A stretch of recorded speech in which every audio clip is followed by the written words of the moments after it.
Moving on now, and are we making our kids more anxious? And is overparenting causing it? It's today's Daily Dilemma, and to tell us more, please welcome Margaret Rafferty from Kidspot.com.au.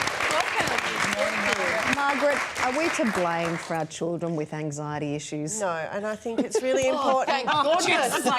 I'm already feeling anxious. I think it's really important that we actually move past that, because it's a bit of a chicken and an egg situation. You know, anxious parents might have anxious kids because there is a genetic component to temperament, and then anxious parenting might make it worse. But it really doesn't matter whether the kids are anxious because of you or not. It's about how we approach their anxiety, and that's the really important thing. But Dr. Justin does say that you should be careful when you are dealing with, and I'm not, for anyone anxious out there, don't worry, I'm not judging, but that you should try to be calm and relaxed when you're dealing with your kid, and not, even if they're anxious, don't let that make you anxious, because that will just make them more anxious. Does that make sense? Yes. I think that makes perfect sense. I mean, if I could talk from experience, I suffer from anxiety.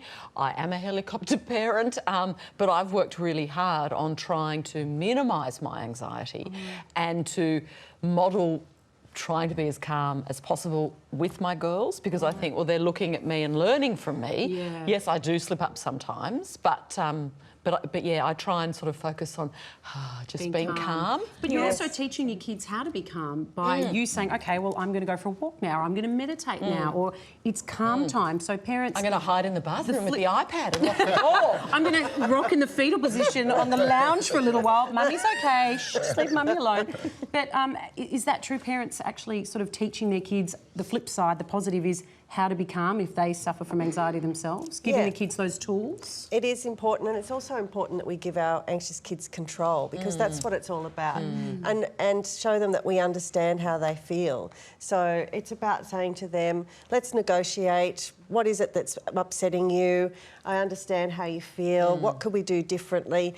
You know, problem solve together to figure out a solution that everyone's happy with. Let's do it together, I think, is a really exactly, key Ita. I think validating is important, isn't it? Like, validating that your kids feel that way is really important, because I know sort of when I was growing up, it was like, oh, you'll be rushed. Come on, and you it's think, only a broken arm. Yeah, you'll be okay. We can't be too dismissive. And that's why you are who you are, and that's why you've managed to do all the things that you've done in your life, because you realise that you will be all right, and it's up to you to fix it. Yeah, tough love. Yeah. The really interesting thing I liked about this, and I think this is the most invaluable thing, and I'm like far from a perfect parent, but it is the one thing that I am able to do, is just always just put yourself in your kid's position and just see the world through their eyes. Like, the best thing you can do is not actually be there as a grown-up in the moment in 2015, but think back to when you were a kid, to when you were 2 or 3 or 4 years old, and what was going through your mind when your parents were dealing with these things for you, and then suddenly you see things completely differently, and it often just gives you the solution. You know what to do. Good perspective. Exactly, and that is it. You know, it's about understanding their point of view and being them, not trying to be the grown-up who has all the answers. And coming up a little later on Studio 10, how to boost your baby's IQ and understand exactly what they're trying to tell you. Margaret, thank you so much for joining us today. Thank you.